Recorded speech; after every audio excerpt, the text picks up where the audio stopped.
Thanks for staying with us. So another story caught our attention.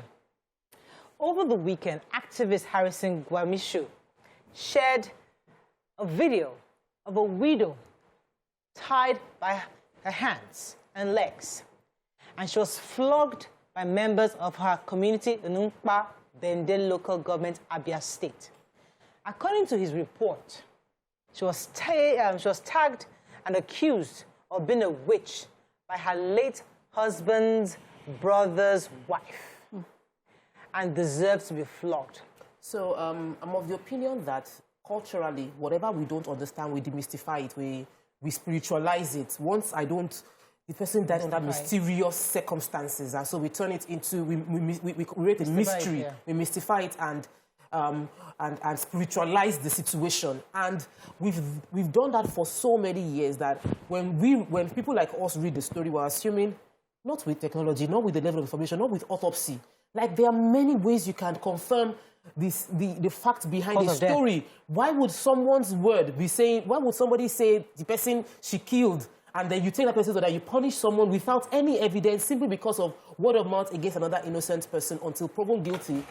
As a society, we need to speak up against it. Thankfully, the person that released this story is an activist, and his claim was, let's involve that they should tag the First Lady of Abia State to the point where she would respond to this, and we can have more political backing to the injustice of the situation. Has it happened? Yes. Several times in our society, we've had this kind of things happen. Is it right? Obviously, no. How do we prevent it? It is by punishing the punishers, the people that have called themselves the judges and the executioners of the judgments. We need to start punishing them, because if we don't do that, we'll continue to have situations like this reoccur. So for me is that, I mean, everything said and done, you're right, is that it took the children, at least according to the report, it took the children to reach out to an activist who's calling out on social media for the governor of the state to get involved. I feel sad that they have to go that far. I wish that at that community level, there was some place that they could go to and it would be dealt with immediately. That means that our constitution, our law, is not getting to the grassroots, where it's much needed. The government needs, people need to feel the government at that level.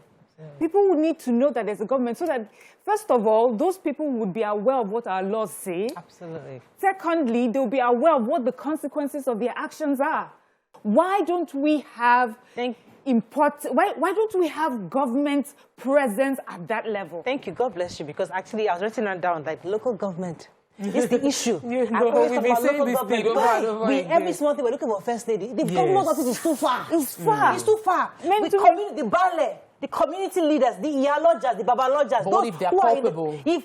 So we need them to reorientate. We need to re-educate those local government. Who is the local government chairman of this local government? Yeah. That's the person we need to hold responsible for this. If this happens within your local government, we need to find out, what are you doing to educate your people? How are we changing the mindset? So these are cultures and practices of the people over the years. Yes, but you to have a phone to record. Technology has gone now. Yeah. Exactly. You're the carry phone. You know better.